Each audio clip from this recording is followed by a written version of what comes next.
Hello friends, आज हम जानेंगे न्यूट्रिशन मीन्स पोषण विज्ञान के बारे में। न्यूट्रिशन फ्रेंड्स है क्या? ये एक साइंस है जो बॉडी नॉरिशमेंट के बारे में हमें बताती है ना। मीन टू से हमारी बॉडी में जो भी पोषक तत्वों की क्रियाएं हो रही हैं, प्रोसेसेस हो रही हैं, उनके बारे में हमें बताती है। या फिर दूसरे शब्दों में हम कह सकते हैं ये एक विज्ञान है जो पोषक तत्वों या फिर कोई भी अदर सब्सटेंसेस हैं जो फूड से हम इंटेक करते हैं, उसके थ्रू हमें मिलते हैं, तो उनके बारे में हमें डिटेल में बताता है, उन प्रोसेसेस के बारे में बताता है जिससे पोषण हमारे शरीर में हमारी सेल्स को मिलता है। बट उसमें ये ध्यान दिया जाता है कि उस ऑर्गेनिज्म का repairing and maintenance, growth and development, reproduction या हेल्थ या डिजीज जो भी उस ऑर्गेनिज्म का है, उसके एस्पेक्ट्स में उस पोषक तत्व का क्या रोल है, क्या उसके कार्य हैं, है ना। और अदर वे में हम और बोल सकते हैं कि ये एक विज्ञान है जो भोजन, पोषक तत्वों, उनके कार्यों, उनके आपस में इंटरेक्शंस के बारे में और उनके बैलेंस के बारे में बताता है हमें, जिससे कि हमारा स्वास्थ्य और या भी जो भी हमें बीमारी है उसके बारे में हमें डिटेल में पता चले, है ना।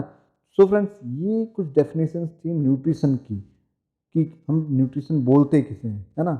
उस विज्ञान के बारे में जो पोषक तत्वों के बारे में या उनकी क्रियाओं के बारे में हमें बताता है। और अगर देखें न्यूट्रिशन की जो हिस्ट्री है वो कहाँ से आई, तो एंटोइने लावोइजियर जो फ्रेंच केमिस्ट हैं, उन्होंने डिस्कवर किया था इस न्यूट्रिशन टर्म को, या फिर हम कहें कि इस कंसेप्ट को, जो ये मेटाबॉलिज्म का कंसेप्ट है कि हमारे बॉडी में मेटाबॉलिज्म कैसे होता है, फूड और ऑक्सीजन के थ्रू जब अंदर केमिकल प्रोसेस होती हैं, हीट और वाटर कैसे जनरेट होता है, एनर्जी कैसे मिलती है हमें, तो ये सारी चीज़ें बताई थी हमें एंटोइने लावोइजियर ने, और जिन्हें हम father of nutrition and chemistry बोलते हैं। फ्रेंड्स, पोषण विज्ञान जो है ये हमारे जीवन में बहुत ही अहम रोल प्ले करता है। आप देखो फ्रॉम द बर्थ, या फिर आप देखो कि हमारी मृत्यु तक, कि हमारे बहुत सी ऐसी लाइफस्टाइल प्रैक्टिसेस हैं या फिर हमारे शरीर में बायोलॉजिकल फिजियोलॉजिकल क्रियाएं हैं, है ना, जो होती रहती हैं, और हमें सचेत होने की ज़रूरत है कि वो कैसे हमें प्रभावित कर रही हैं मेजर वे में।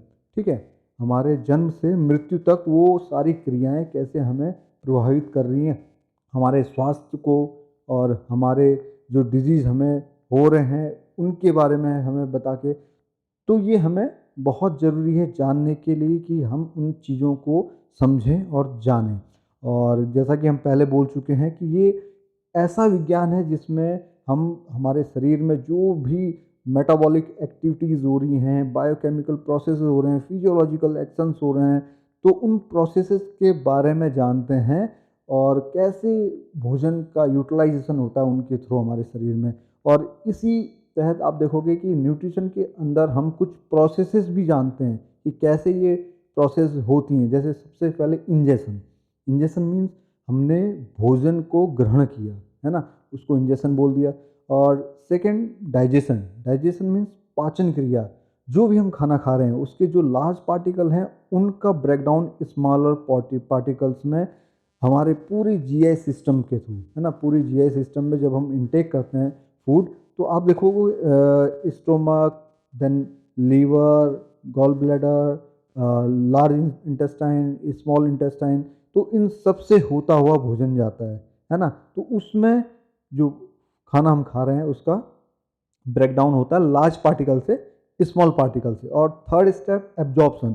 अब जो ये स्मॉल पार्टिकल हो गए हैं खाने के, तो स्मॉल इंटेस्टाइन में वहाँ पे विली स्पेंडल लाइक स्ट्रक्चर्स होती हैं जिनके थ्रू वो जो खाना पच गया है उसमें जो न्यूट्रिएंट्स हैं, पोषक तत्व हैं, वो उन विली के थ्रू इंटेस्टाइनल वॉल से ब्लड स्ट्रीम में ट्रांसफ़र हो जाते हैं। तो ये प्रोसेस एब्जॉर्प्शन आई। अब ट्रांसपोर्टेशन क्या हुआ कि वो जो पोषक तत्व एब्जॉर्ब कर दिए हैं इंटेस्टाइनल वॉल से, तो उन पोषक तत्वों को फिर ब्लड, रक्त ट्रांसपोर्ट करते हुए बॉडी के हर सेल्स पे पहुंचाता है, ताकि हर सेल को उसकी अपनी जो प्रोसेस हैं, उसके जो अपने कार्य हैं, उनको करने के लिए पोषक तत्व तो मिलते रहें। और ऐसे हमारा fifth step utilization of nutrients, है ना।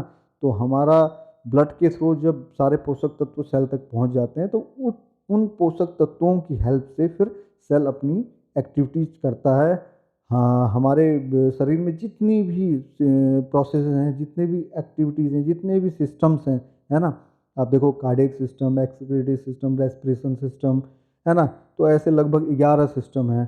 तो उन सारे सिस्टम्स का जो कार्य होता है, जो प्रोसेस होता है, वो इन पोषक तत्वों को यूटिलाइज करने से ही होता है, और यही चलता रहता है। और लास्ट स्टेप है सिक्स्थ, एक्सक्रिएशन। एक्सक्रिएशन मीन्स जो सेल ने न्यूट्रिएंट्स यूटिलाइज किया है, तो उसने जब कार्य किया, एनर्जी निकाली, तो उस एनर्जी के साथ साथ कुछ वेस्ट प्रोडक्ट भी निकलते हैं। जैसे आप नॉर्मली घर पे देखो, आपने अगर मिट्टी का चूल्हा देखा होगा, तो उसमें आपने ध्यान दिया होगा कि हम लकड़ी से खाना पकाते हैं, है ना, लकड़ी को जला के या कोयले को जला के। तो खाना तो पक जाता है, एनर्जी निकल जाती है, लेकिन हमारी राख वहाँ पे बच जाती है।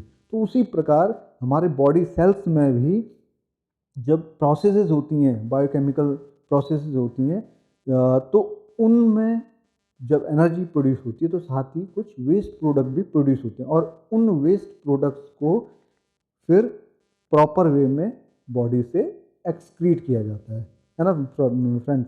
तो ये सारी प्रोसेस थी न्यूट्रिशन की प्रोसेस, कैसे हमारी पूरी बॉडी में न्यूट्रिशन काम करता है। और आप देखो कि जो गुड न्यूट्रिशन है, वो हमारे हेल्दी लाइफस्टाइल में बहुत ही अहम रोल प्ले करता है। और जैसा कि हम पहले भी जान चुके हैं कि अगर हमें हेल्दी लाइफस्टाइल अपनी बनानी है, तो 4 पिलर्स उसके लिए होते हैं: physical activity, positive attitude, adequate rest, और लास्ट गुड न्यूट्रिशन। तो बाकी 3 पिलर अगर हम बखूबी निभा रहे हैं, अच्छे से उन्हें कर रहे हैं, तो आप देखो चौथा पिलर गुड न्यूट्रिशन है। तो न्यूट्रिशन भी एक अहम रोल प्ले करेगा हमारी बॉडी को हेल्दी रखने में, बॉडी वेट को मेंटेन करने में, हमारी बॉडी को लड़ने में, अपने जो भी क्रॉनिक डिजीज हैं उनसे दूर रखने में। तो ओवरऑल हेल्थ के लिए गुड न्यूट्रिशन होना बहुत ज़रूरी है। और आप देखो कि जो न्यूट्रिशन होता है किसी भी ऑर्गेनिज्म का, उसके कुछ फैक्टर्स भी होते हैं, किन पे डिपेंड करेगा कि न्यूट्रिशन कैसा होगा किसी भी इंडिविजुअल का। तो उसमें 4 फैक्टर्स हैं। सबसे पहले सोशल। सोशल मीन्स सामाजिक, कि हम किस इन्वायरमेंट में रह रहे हैं, किस सोसाइटी में रह रहे हैं। तो आप देखो सोशल फैक्टर बहुत अहम रोल प्ले करता है। क्यों? क्योंकि हमारे आजू बाजू जैसे लोग होते हैं, हम जिस समाज में रहते हैं, जिस सामाजिक कंडीशंस में रहते हैं, तो उसके अकॉर्डिंग ही हमारा फूडिंग हैबिट्स हो जाता है ना। तो उसके अकॉर्डिंग जो हम खा रहे हैं, तो उससे हमें वैसा ही पोषण मिलेगा। सेकंड, कल्चरल, संस्कृति, है ना। तो संस्कृति के अकॉर्डिंग कैसे इम्प्लीकेशंस होते हैं फूड और ईटिंग हैबिट्स के। आप देखोगे कि संस्कृति के अकॉर्डिंग कहीं पे नॉन वेज खाना अलाउ नहीं है, कहीं वेज खाना अलाउ नहीं है ना। और ऐसे अलग अलग फूडिंग हैबिट्स होती हैं, कहीं लिक्वर ज़्यादा ट्रेडिशनली प्रेफर करते हैं, कहीं नहीं करते हैं। तो अलग अलग जो न्यूट्रिशनल हमारा फूडिंग हैबिट्स है, तो उसकी वजह से हमारा ओवरऑल बॉडी हेल्थ डिपेंड करता है, कल्चरल फैक्टर्स की वजह से। थर्ड, इकोनॉमिकल, कि हमारी फाइनेंशियल कंडीशन कैसी है, हम खाने को अफोर्ड कर पा रहे हैं या नहीं पा रहे हैं, है ना, अच्छे खाने को। और फोर्थ है साइकोलॉजिकल, मीन्स मेंटल इश्यूज भी अगर रहते हैं, तो उस पर भी आपका न्यूट्रिशन और ओवरऑल हेल्थ बॉडी की डिपेंड करती है। आप देखो कि अगर हमारे पास स्ट्रेस है किसी भी चीज़ का, आप देखोगे बहुत से सिचुएशंस में हमारे पास फैमिली में स्ट्रेस होती हैं, या फिर कोई बिजनेस में प्रॉब्लम आ गई, कोई जॉब में प्रॉब्लम आ गई, तो वहाँ पे हमें स्ट्रेस होता है। हम एक तो अच्छा खाना नहीं खाते हैं, और ऊपर से हम क्या करते हैं कि बैड हैबिट्स, कि स्मोकिंग कर ली, अल्कोहल ले लिया, है ना। तो ये काफ़ी चीज़ें हैं। तो इनके कारण साइकोलॉजिकल फैक्टर भी डिपेंड करता है हमारे बॉडी के न्यूट्रिशन पे। तो आप देखो कि जो हमारा स्वास्थ्य है, तो उसको हमें बहुत ही महत्वपूर्ण समझ के अपने न्यूट्रिशन पे ध्यान देना है। और न्यूट्रिशन अच्छा होगा तो हमारा ओवरऑल हेल्थ अच्छा होगा। ओवरऑल हेल्थ अगर अच्छा होगा तो हमारी सेल्फ स्टीम और सेल्फ इमेज भी हमेशा हाई रहेगी, है ना। तो इसलिए हमें हमेशा कोशिश करनी कि हमारी हेल्दी लाइफस्टाइल को हम मेंटेन रखें।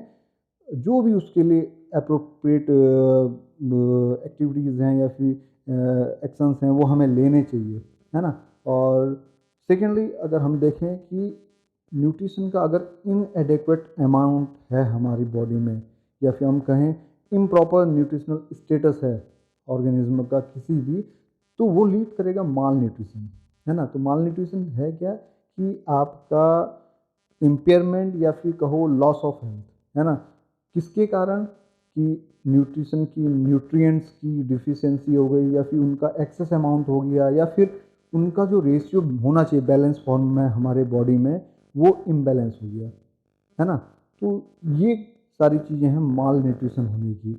आप ये कह सकते हो कि lack of sufficient nutrients in the body, है ना, जिसे हम माल न्यूट्रिशन बोल सकते हैं। अब इसके कॉज क्या हैं, आप देखो जैसा हम फैक्टर्स में जान चुके हैं न्यूट्रिशन के, पुअर डाइट है, पुअर डाइजेस्टिव कंडीशन है, कोई हमें बीमारी हो गई है, सोशल फैक्टर्स हैं वहाँ पे, है ना, इकोनॉमिकल हैं, आपके साइकोलॉजिकल है। तो ये सारे कॉजेज़ रहते हैं माल न्यूट्रिशन के। और सिम्टम्स क्या है माल न्यूट्रिशन का कि हमें फटीग होगा, डिजीनेस होगा, वेट लूज़ होगा, आपका जो कंसंट्रेशन पावर है वो हमारा लॉस होने लगेगा। और अगर माल न्यूट्रिशन को हमने ट्रीट नहीं किया तो वो एक सीवियर कंडीशन हो सकती है हमारी फिजिकल और मेंटल डिसेबिलिटीज़ के लिए, ठीक है। सो हमें अपनी अगर फिजिकल और मेंटल एबिलिटीज़ को मेंटेन रखना है तो अपने माल न्यूट्रिशन को अवॉइड करना है। फ्रेंड्स, माल न्यूट्रिशन की अगर हम कंडीशंस देखें तो ब्रॉडली हम 3 ग्रुप्स में इसे जानते हैं। फर्स्टली अंडर न्यूट्रिशन सबसे पहली, जिसमें अंडरवेट, स्टंटिंग और वेस्टिंग, ये 3 कैटेगरीज हैं। अंडरवेट मतलब क्या होता है कि एज के अकॉर्डिंग हमारा वेट कम होना। स्टंटिंग क्या है कि एज के अकॉर्डिंग हमारी हाइट कम है। और वेस्टिंग क्या है कि हाइट के अकॉर्डिंग हमारा वेट कम होना। तो ये सारे अंडर न्यूट्रिशन में आते हैं। सेकंड, माइक्रो न्यूट्रिएंट रिलेटेड माल न्यूट्रिशन मीन्स जो विटामिन और मिनरल्स की कमी के कारण हमें डिफिशियंसीज होती हैं, जैसे anaemia, rickets, pellagra, night blindness, scurvy, etc, है ना। और कहीं पे आप देखो एक्सेस की वजह से, जैसे विटामिन ए की एक्सेस की वजह से टॉक्सिसिटी हो जाती है, ये चीज़ें हैं। और थर्ड रहेगा ओवर न्यूट्रिशन। अगर ओवर न्यूट्रिशन भी होता है तो उसके लिए भी हमें डिजीज़ेज होती हैं। तो इसमें जैसे ओवरवेट, ओबेसिटी और diet related non communicable diseases जैसे कार्डियक डिजीज, हेल्थ, आपके हार्ट डिजीज, डायबिटीज़, कैंसर्स, है ना, ये सारी चीज़ें हैं। तो यहाँ पे हमने पूरा जाना कि न्यूट्रिशन और माल न्यूट्रिशन से हमें अपने आप को कैसे हेल्दी रखने में हेल्प मिलती है, इनको जान के, है ना। तो न्यूट्रिशन और माल न्यूट्रिशन के बारे में हमें अवेयर होने की ज़रूरत है। और आप देखोगे कि ऑलरेडी माल न्यूट्रिशन की वजह से बहुत से देशों में, और इवन कहें तो हर देश में, बहुत से लोग पीड़ित हैं, है ना। सो इसको अवेयर भी होना है हमें, और साथ में लोगों को भी अवेयर करना है, उन्हें जगाना है ना, इसके बारे में जानकारी दे के। So friends, good luck. ये पूरा वीडियो था न्यूट्रिशन टॉपिक पे, जिसमें हमने पूरा न्यूट्रिशन और माल न्यूट्रिशन के बारे में जाना, उनके डेफिनीशंस, टाइप्स, प्रोसेसेस, है ना। और नेक्स्ट हम फिर किसी टॉपिक पे मिलेंगे। Thank you.